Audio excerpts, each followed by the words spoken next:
It is a normal Tuesday afternoon. You are sitting in your living room, or maybe driving down the highway. The sky is clear. Suddenly, the horizon ignites into a blinding, unnatural white. It is a light brighter than 1,000 suns, casting sharp, distinct shadows in the wrong direction. There are no sirens. There are no emergency alerts on your phone. Just a silent, expanding sphere of terrifying energy. And the one thing you instinctively want to do, the one human reaction you have relied on your entire life to assess danger, is about to instantly blind you and permanently seal your fate. Everything you have been told about surviving a nuclear detonation is wrong. Not slightly off, dangerously, catastrophically wrong. Pop culture and mainstream fatalism have convinced you that if you do not have a multi-million-dollar underground bunker stocked with decades of supplies, you are going to be vaporized. The people who sold you that lie are counting on you surrendering before the dust even settles. In the next few minutes, I'm going to show you exactly how to survive a modern nuclear strike without a bunker, utilizing the classified protocols of Cold War civil defense and modern physics. And by the end, you will never look at the threat of a nuclear exchange or your own home the exact same way again. We need to establish the operational reality of the current threat matrix. The geopolitical landscape has shifted drastically. The threat is no longer solely about massive, multi-megaton city killers designed to wipe out entire states. We are currently facing the highest probability of a low-yield tactical nuclear exchange in modern history. These are localized detonations. And here is the uncomfortable truth that no one in a position of power wants to broadcast. If you are outside the immediate zero-mile vaporization zone, which is statistically highly probable for the vast majority of the population, a nuclear detonation is a highly survivable event, but it requires an exact, unflinching adherence to a specific timeline. It requires you to override human instinct and execute a 72-hour protocol based purely on the physics of radiation and blast dynamics. Let us start with the exact moment the device detonates and the fatal error 99% of people will make: the separation of light and sound. When the warhead detonates, it releases a thermal pulse that travels at the speed of light. This is the blinding flash. The blast wave, the physical wall of compressed air that destroys buildings, travels at the speed of sound, roughly 1 mile every 5 seconds. If you see the flash, you have a matter of seconds before the kinetic energy hits you. Your instinct will be to freeze, stare at the light, and try to figure out what just happened. If you look at the flash, the thermal energy will instantly boil the fluid in your retinas, causing permanent flash blindness. If you are standing near a window looking out, the thermal pulse will pass straight through the glass and can inflict third-degree burns on exposed skin from miles away. You must override the instinct to look. The second the world turns white, you must instantly drop to the ground, face down, and tuck your hands under your body to protect them from thermal radiation. Keep your mouth slightly open. This is a critical tactical detail. The blast wave creates a massive, instantaneous change in atmospheric pressure. Keeping your mouth open equalizes the pressure between your lungs, your eardrums, and the outside air, preventing your internal organs from rupturing when the overpressure wave hits. You wait for the shockwave. It will sound like the loudest thunderclap in human history. And then you wait for the secondary wave. The blast wave pushes outward, creating a massive vacuum at the center of the detonation. Surrounding air violently rushes back in to fill that vacuum, creating a reverse shockwave. Do not stand up after the first blast. You stay down until the secondary wave passes. The next immediate threat is not radiation. It is the physical environment around you, weaponized by the kinetic energy. I'm talking about the glass fragmentation zone. Outside the immediate epicenter, the primary cause of severe trauma and death is supersonic glass. At an overpressure of just 1 to 3 pounds per square inch, residential houses will remain standing, but every single window will shatter and blow inward at hundreds of miles per hour. If you dive under a dining room table right next to a massive bay window, you will be shredded. If you are in an office building, the exterior glass facade becomes a deadly cloud of shrapnel. You have to move immediately away from all exterior walls and windows. You need to identify the geometric center of whatever structure you are currently occupying. In a standard residential home, this is typically a central hallway, an interior bathroom, or a basement staircase. You want as many physical walls between you and the outside of the building as possible. If you are in a vehicle, your vehicle is a glass trap. You must pull over immediately, abandon the vehicle, and find a concrete ditch, a culvert, or the interior of a sturdy commercial building. A car offers absolutely zero protection against the blast wave and zero protection against what is coming next. Now here is where it gets incredibly dangerous and where the timeline becomes your absolute master. We need to talk about the fallout vector and the 15-minute operational window. Most people think that the moment a nuke goes off, the air instantly becomes a radioactive death zone. This is a Hollywood myth.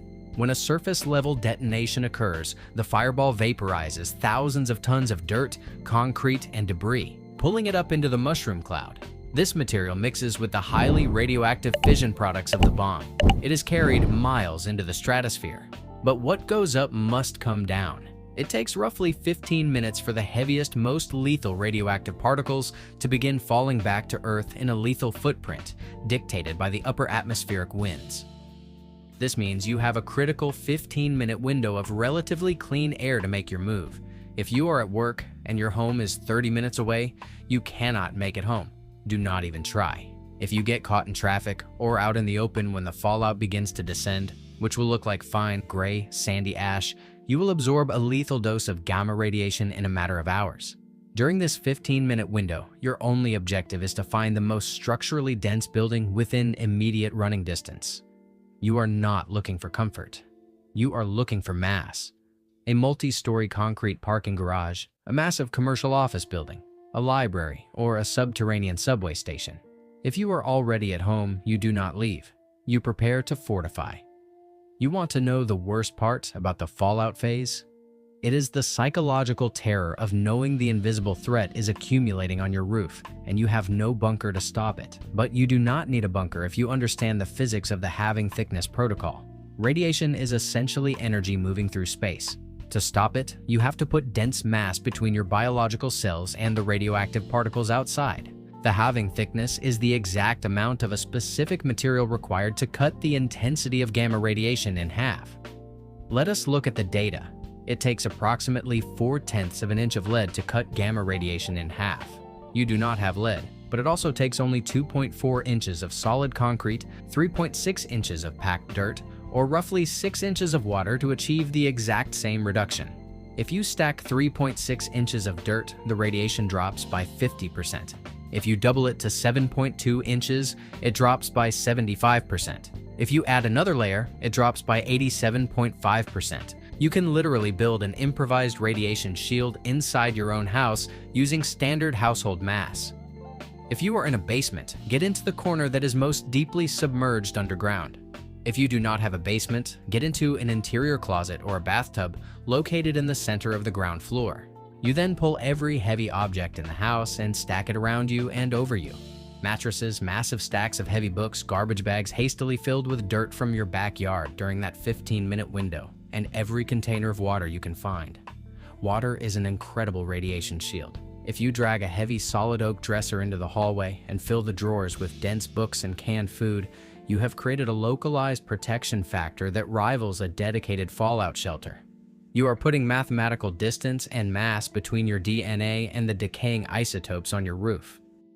Forget everything I just said for a second, because this next point flips the entire equation of immediate survival, and it involves a deadly mistake millions of people will make in their own bathrooms. We need to talk about the decontamination washdown. Let us say you were caught outside when the fallout started, or you had to sprint through falling ash to reach a secure building. You are now covered in microscopic, highly radioactive dust. Alpha and beta particles are sitting on your skin and in your hair, burning you at a cellular level. You must remove your outer layers of clothing immediately. Do not pull shirts over your head. Cut them off to prevent inhaling the dust.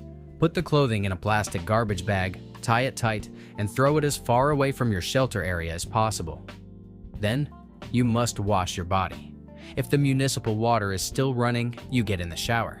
You use massive amounts of standard soap and warm water, scrubbing aggressively but not hard enough to break the skin. If you break the skin, the radioactive isotopes will enter your bloodstream and you will die. But here is the critical intelligence that will save your life. Do not, under any circumstances, use hair conditioner. This is a documented scientific fatal error. Human hair is covered in microscopic scales. Hair conditioner contains cationic polymers and specific chemical compounds designed to bind to those scales and smooth them out. If you use conditioner, it will act like a chemical glue, binding the radioactive fallout particles permanently to the hair shaft. You will literally trap the radiation directly against your skull, ensuring a continuous lethal dose to your brain and thyroid. Use basic soap or standard shampoo only and rinse continuously. And I know what you are thinking right now. You are thinking about the magic pill, potassium iodide, Ki. You have probably seen it pushed by every survival store on the internet, and you might even have a bottle in your medical kit. But the mainstream understanding of this pill is dangerously flawed. Potassium iodide is not a magic radiation shield. It does absolutely nothing to protect you from the gamma radiation penetrating your walls, and it will not protect you from the external burns of beta particles. Here is what potassium iodide actually does. One of the most common and dangerous byproducts of a nuclear fission detonation is radioactive iodine 131. When this particle is inhaled or ingested through contaminated food or water, your body's thyroid gland cannot tell the difference between radioactive iodine and normal iodine. It absorbs the radioactive isotope directly, which rapidly causes thyroid cancer and total biological breakdown. By taking a specific massive dose of potassium iodide shortly before or immediately after exposure, you are chemically flooding your thyroid with safe, stable iodine. You are filling the parking lot, so to speak, so that when the radioactive iodine enters your body, there is nowhere for it to bind, and it is safely flushed out through your urine. But timing is everything. If you take the pill 3 days before the event, it is useless. If you wait 24 hours after inhaling the fallout, the damage is already done. You take the precise recommended dose the moment the detonation occurs, and you continue to take it for the duration of the fallout exposure phase. And if you do not have KY pills, there is a highly debated emergency field expedient protocol. You can take 2% tincture of iodine, the brown liquid used for wound care, and paint an 8-inch by 8-inch square on your abdomen or forearm. Your body will absorb the stable iodine through the skin over the course of several hours, providing a localized block for your thyroid. Do not drink liquid iodine. It is highly toxic. You paint it on the skin. This is the difference between surviving the initial blast and slowly dying from internal systemic failure a decade later. This brings us to the most agonizing phase of the protocol, hour 24 to hour 48, the hydration paradox. You are huddled in the dark center of your home, surrounded by mattresses and books. The adrenaline has completely worn off. The psychological weight of the silence outside is crushing. But the most immediate enemy is no longer the radiation. It is your own biology. Thirst will begin to drive people insane. In a severe grid-down scenario resulting from an electromagnetic pulse associated with the blast, municipal water pressure will fail. People will assume that tap water is contaminated, and out of sheer desperation, they will break protocol. They will leave their improvised shelter, step out into the heavily irradiated zones of their home, or worse, go outside to search for water. Leaving the shelter before the protocol is complete is absolute suicide. You have hidden reservoirs of perfectly safe, uncontaminated water locked inside the architecture of your home right now. The fallout is resting on your roof and your lawn. It has not instantly poisoned the water sealed inside your internal plumbing. Your first asset is the hot water heater. A standard residential water heater holds 40 to 50 gallons of potable water. To access it, you must first turn off the main water intake valve to the house so that contaminated water from the municipal lines cannot siphon back in. Then you open a hot water faucet at the highest point in your house to let air into the system, and you drain the water from the spigot at the bottom of the heater tank. You must filter this water through a cloth to catch the heavy metal sediment that sits at the bottom of the tank, but it is biologically and radiologically safe to drink. Your second asset is the toilet tank, not the bowl. The heavy porcelain tank bolted to the back. That tank holds 1.5 gallons of perfectly clean, drinkable tap water. Do not use chemical drop-in cleaners in your tanks during normal times, because in a crisis, that tank is your emergency canteen. And finally, the water locked in the pipes themselves. If you shut off the main valve and open the lowest faucet in your house, gravity will pull the water trapped in the miles of copper, or PEX tubing, directly into your cup. You do not need to leave the safety of your mass shielding to find water. You just need to know how to bleed the veins of your own house. Let that sink in for a second. The people who die of dehydration in a nuclear event will die surrounded by trapped water they simply didn't know how to access. I saved this one for last because it is the most critical piece of classified intelligence in the entire history of nuclear survival. This is the one that changes everything. It is the mathematical absolute that dictates your survival. I call it the climax of the curve, known in nuclear physics as the rule of sevens. The greatest secret of nuclear fallout is that it is fundamentally unstable. It is violently shedding energy, which means it is burning itself out at an incredibly rapid, predictable mathematical rate. The highest level of lethal radiation exists in the first few hours after the blast. Most people assume an area is contaminated for 10,000 years. While trace elements remain, the acute lethal threat degrades exponentially. Here is the exact formula of the rule of sevens. For every seven-fold increase in time after the detonation, the radiation levels drop by a factor of 10. Let us apply the data. Let us say the radiation level outside your house 1 hour after the blast is a catastrophic, instantly lethal 1,000 rads per hour. If you step outside, you die. 7 hours after the blast, that level drops by 90%, down to 100 rads per hour. Still highly dangerous, but the decay is rapid. 49 hours after the blast, which is 7 times 7, the radiation drops by another factor of 10, down to just 10 rads per hour. It has lost 99% of its lethal intensity. This is why the 72-hour protocol is absolute, 3 days. 72 hours is the absolute minimum you must remain entombed inside your improvised mass shield. If you panic and try to run at hour 12, you will absorb a fatal dose of gamma radiation. Your DNA will literally be shredded, and you will succumb to acute radiation sickness within days. But if you wait, if you endure the darkness, the fear, and the discomfort of your makeshift shelter, if you wait until hour 72 or ideally up to 2 weeks, you can walk through the exact same geographic area and survive. The radiation has burned itself out enough for you to initiate a rapid evacuation protocol to a safe zone. You use a battery-powered emergency radio to listen for safe corridors. You wrap your shoes in plastic bags. You wear a heavy particulate mask to avoid inhaling resuspended dust, and you move fast. You do not touch the environment. You do not brush against walls. You walk in the center of the road, away from the heavy accumulation of dust in the gutters. This is the grim reality of protecting what is yours when the sky falls. Surviving a nuclear strike is not about possessing a concrete bunker buried a mile underground. It is about intelligence. It is about understanding the rigid, unforgiving laws of physics and manipulating the environment around you to cheat death. The ones who prepare aren't paranoid. They are the ones who understand human vulnerability. They are the ones who look at the world clearly, unclouded by the illusion of permanent safety. You are the architect of your own survival, armed with the operational knowledge that 99% of the population will simply never possess until it is entirely too late. And this is just the beginning. Surviving the blast and the fallout is step 1, but what happens when you step out of your shelter on day 4? The electrical grid is gone, the supply chain is permanently erased. In the next video, I'm going to show you the catastrophic realities of a post-EMP world and the 3 silent killers that will eliminate half the surviving population within the first 30 days.